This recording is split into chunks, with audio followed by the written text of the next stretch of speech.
안녕하세요. 엄마의 가드닝입니다.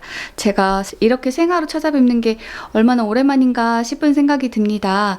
이렇게 오랜만에 생화의 화사한 모습을 보니까 너무 이쁘고 좋죠.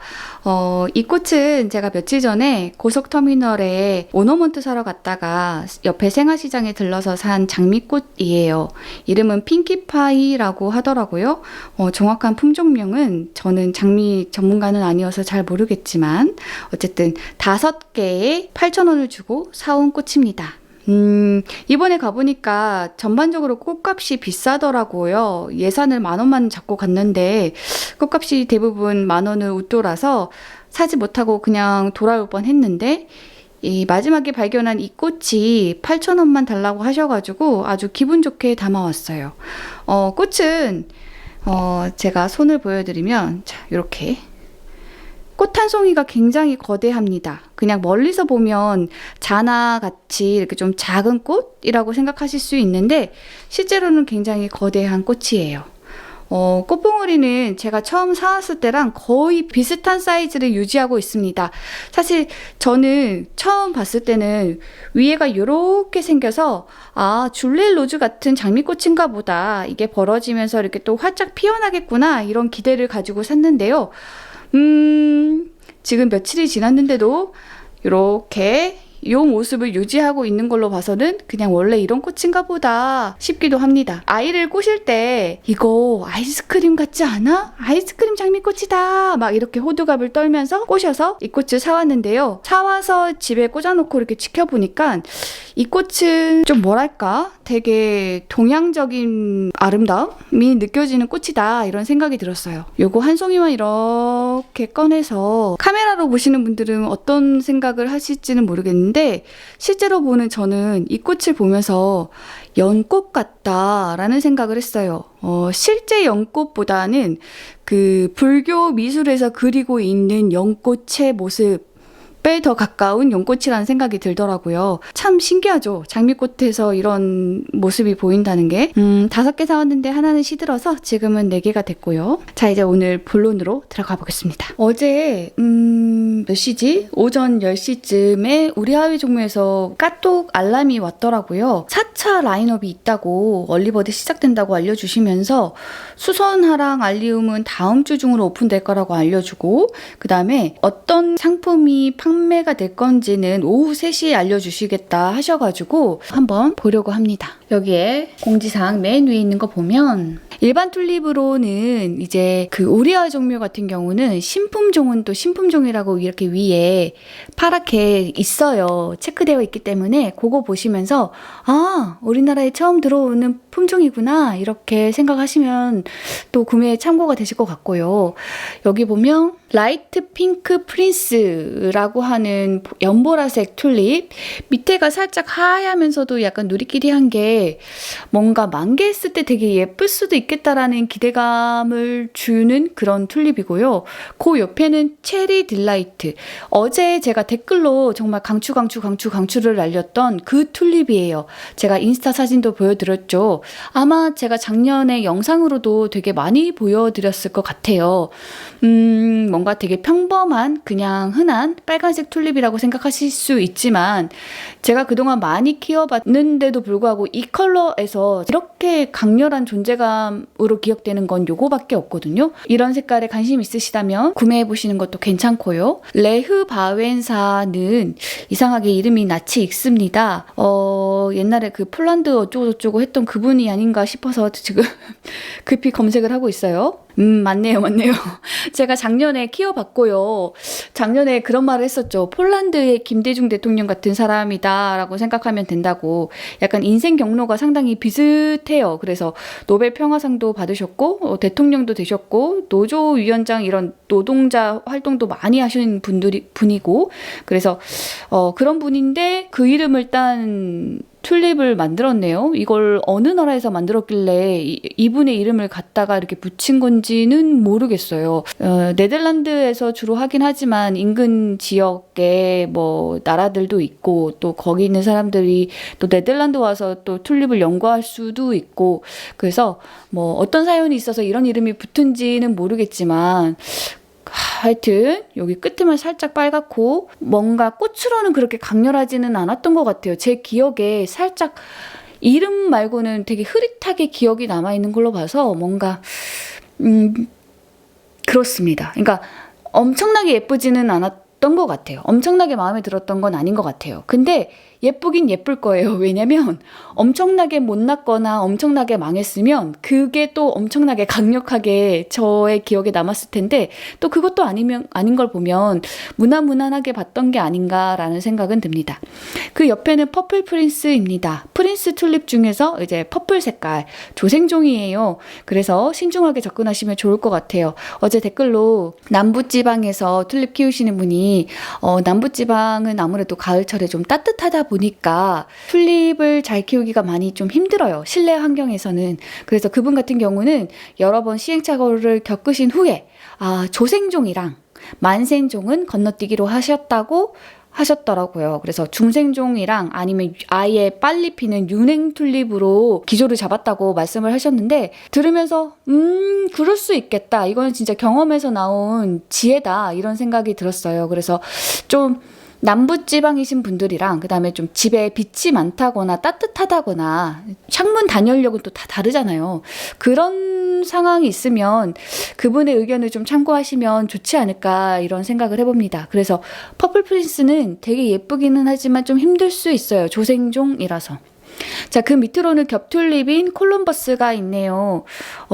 멋지네요. 멋지고 콜럼버스 하니까 생각난다.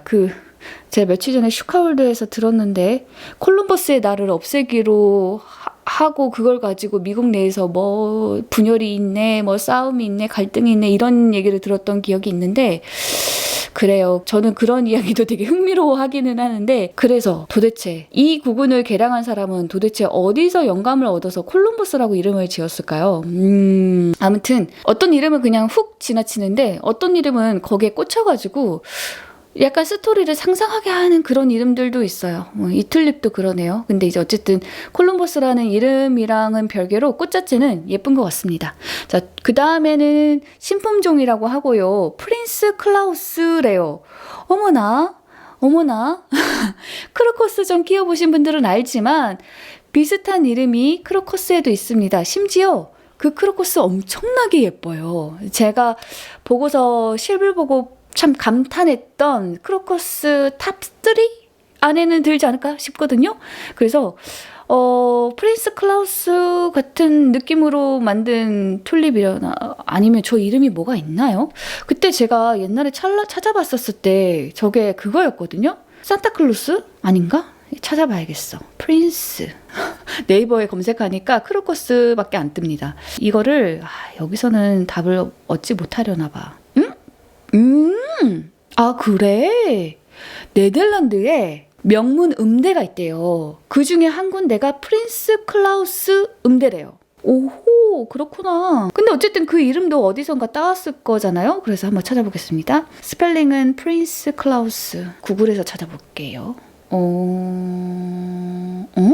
무슨 네덜란드 여왕의 부군, 남편인 클라우스도 뜨고 그랬군요. 산타클로스가 아니었어요, 여러분.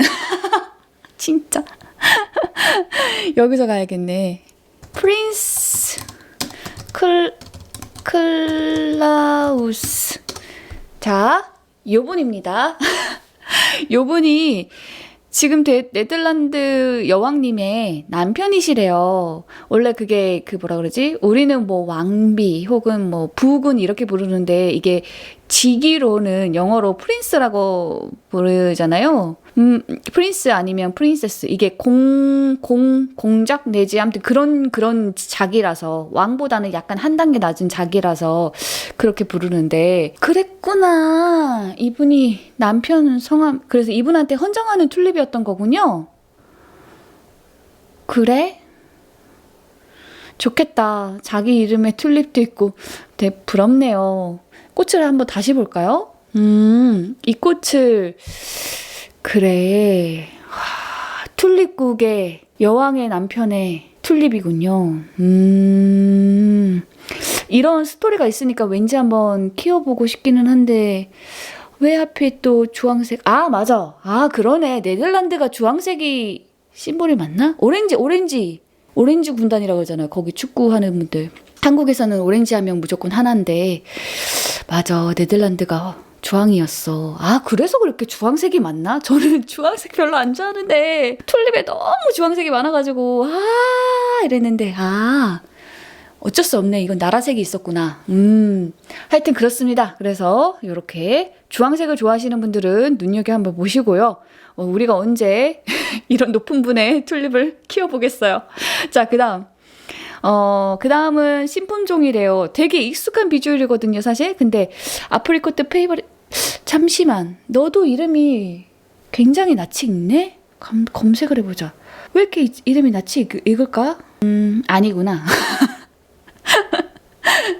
제가 그 몇 년 전에 라방하면서 왜 이쁜 튤립 찾아서 막 헤맬 때 진짜 이쁜 거는 직구를 해볼까? 아니면 가서 사올까? 이런 생각으로 적어놓은 리스트가 있다고 했잖아요. 거기를 한번 빠르게 가서 보니까 거기에 적어놓은 이름은 아니네요. 제가 아프리코트 색깔 계열을 되게 좋아해서 혹시 했는데 아니었어요. 지금 우리가 그때 적었던 리스트 중에서 아프리코트 뷰티는 이번에 우리 아이 종묘에서 수입을 했고요. 그거 말고 뷰티 퀸이라는 또 품종이 있어요. 그래서 그거는 아직은 어쨌든 요 녀석은 아닙니다. 생긴 거는 티스부츠를 노지에서 키운 모습이랑 상당히 흡사해서 실내에서 키웠을 때 뭐라 그러지? 자주 색깔의 이 짙은 색감은 어쩌면 발현이 안 될 가능성도 있다라는 생각은 하고 있지만 또 막상 키워보면 또 모르죠. 그래서 어쨌든 간에 궁금은 합니다. 자, 그 다음에 그 옆에는 붐바스틱 레드. 와, 붐바스틱 그러니까 강동원님 생각나네요. 굉장히 안에 꽃잎이 엄청나게 라넌큘러스처럼 꽉 차 있는 그런 튤립입니다.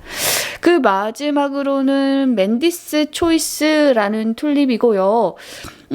연한 분홍색이랑 보라 색깔이 또 섞여 있어요. 굉장히 독특한 조합이네요.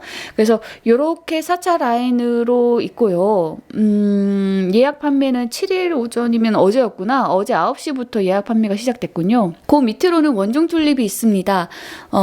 우리가 여기저기서 많이 봤던 꽃이기 때문에 패스를 하려고 했더니만 세상에 이거 당연히 라일락 원더인 줄 알고 패스를 하려고 했는데 이름이 달라요. 휴밀리스래요. 오, 되게 비슷한 색깔인데 다르구나. 어떤 꽃일지 또 궁금하긴 하네요.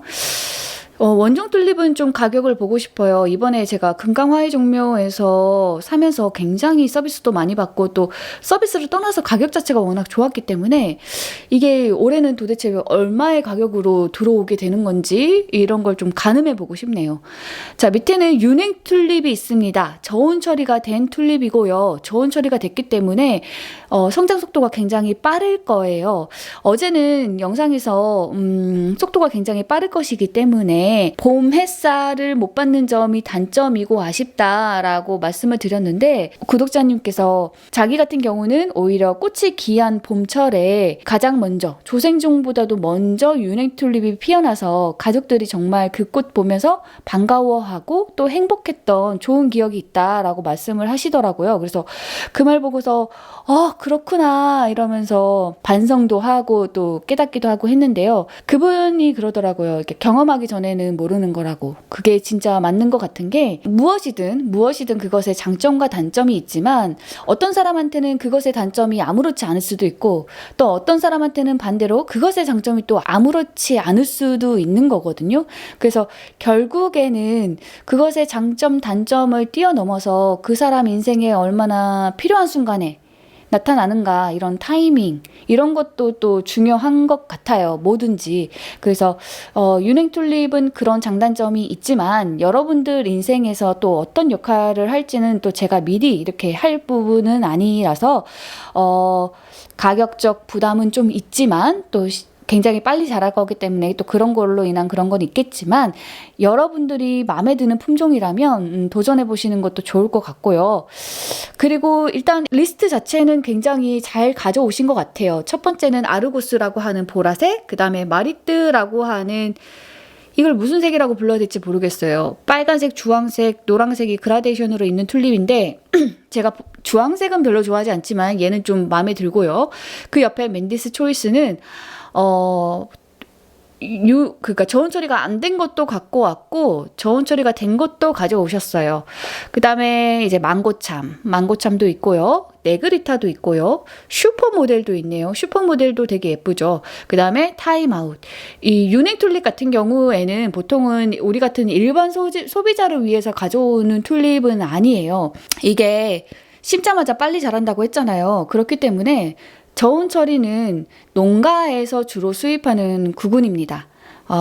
저온 처리 구근은 똑같은 구근인데 저온 처리를 먼저 했기 때문에 그 성장 속도에 있어서 이점이 있고 대신에 그런 그 처리가 한 번 더 들어갔기 때문에 가격은 더 높거든요.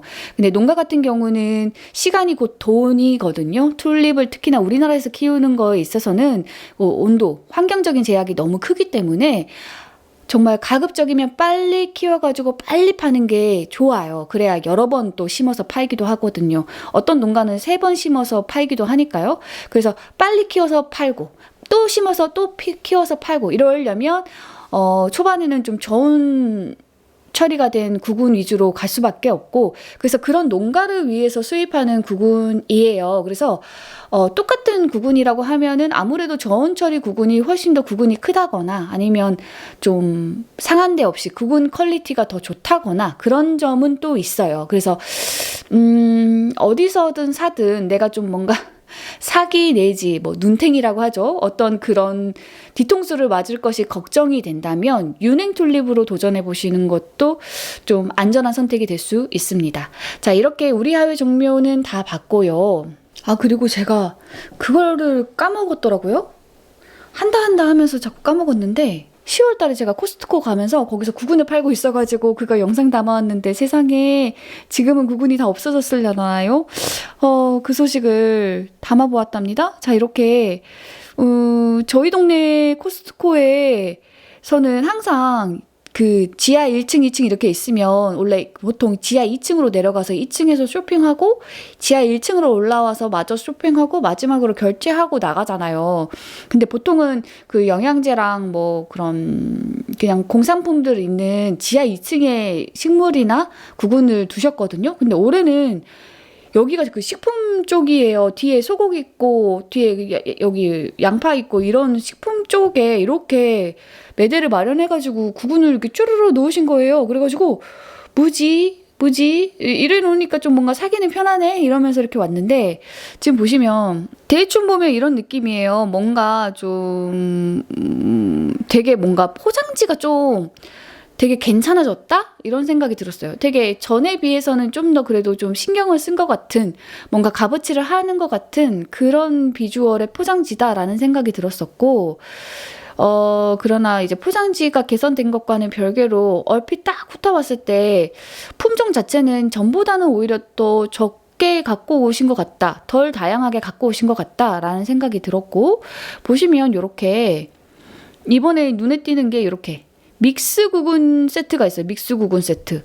이게 그냥 뭐 같은 품종 내에서 이렇게 믹스된 게 아니고 이렇게 보이다시피 크로커스도 색깔별로 그 다음에 튤립도 색깔별로 거기에다가 이렇게 무스카리까지. 그래서 요거 하나만 사면은 그냥 되는 거예요. 그래서 이거 뭔가 이렇게 그냥 이렇게 한 번에 해결하기도 되게 괜찮을 수 있겠는데? 합리적일 수 있겠는데? 이런 생각이 들었던 것 같아요. 30개 들어가 있고요. 안 사봐서 몇 개가 도대체 몇 개의 비율로 어떻게 포장되어서 이렇게 들어가 있는지는 모르겠지만 뭐 그래도 나쁘진 않았겠죠? 위에 라넌큘러스도 이렇게 있고요. 이렇게 크로커스만 믹스로 된 것도 있어요.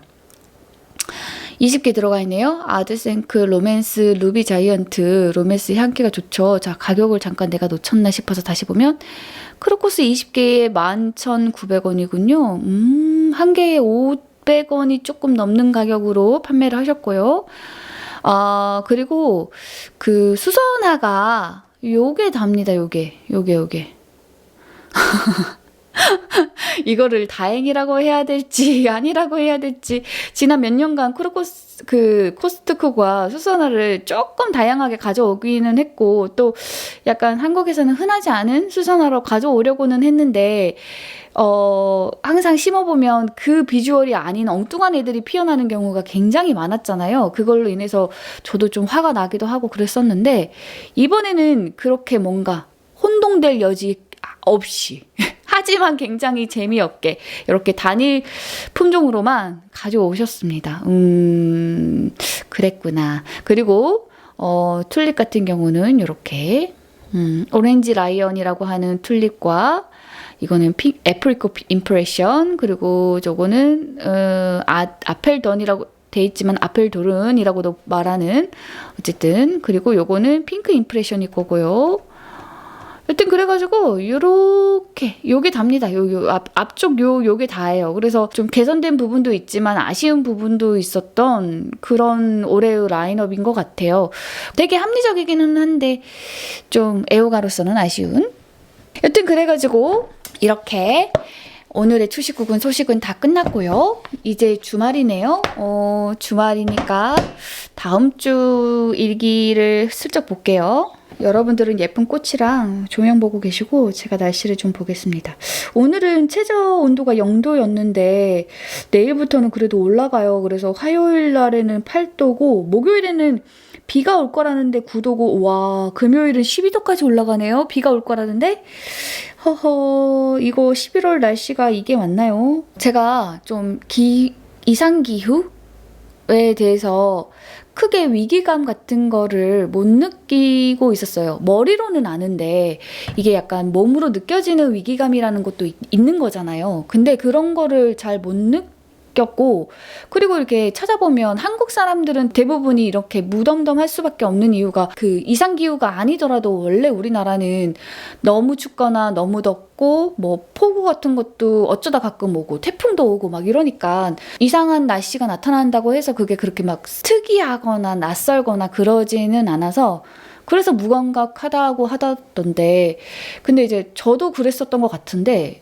최근에 조금 좀 등골이 서늘하게 느껴졌던 게 뭐였냐면 이게 그 중부지방 수도권 이쪽에서 사시는 분들은 공감하실 텐데 우리들은 그 팔당댐 요 한강물을 먹고 살잖아요. 한강물을 쓰잖아요. 근데 요 물이 수도가 겨울이 되면 찬물은 진짜 엄청나게 춥거든요. 손끝이 시릴 정도로 너무너무 춥잖아요. 그리고 이제 온수 틀면 온수가 온수 같지 않고 그래서 그거는 좀 몸이 기억하고 있는 그런 건데 요즘 제가 설거지 하려고 이렇게 물을 틀면요. 계란 같은 거 삶아가지고 이제 찬물로 좀 식히려고 이렇게 찬물을 틀면 너무 미지근한 물이 나와요. 제일 차가운 물인데도 미지근한 물이 나와요. 그래서 이거 괜찮아? 이거 괜찮아? 물이 아직도 이렇게 따뜻하다고? 땅이 아직도 이렇게 따뜻하다고? 이런 생각이 자꾸 드는 거예요. 그래서 그게 계속 반복이 되다 보니까 좀 무서워요. 겨울인데 따뜻하다라는 게 이게 실감이 돼요. 그래서 이게 도대체 이 지구에 살고 있는 인간 이외의 다른 생명체들한테는 어떤 영향을 줄까? 그런 걸 생각을 하면 조금 심란합니다. 조금 심란해요. 그래서 일단은 추식국은 잘 키워보면서 우리가 할 수 있는 게 또 뭐가 있는지 생각도 해보면서 하지만 너무 우울하거나 뭐 비관적으로 빠지지는 않게끔 또 생활을 잘 영위해 보도록 하겠습니다.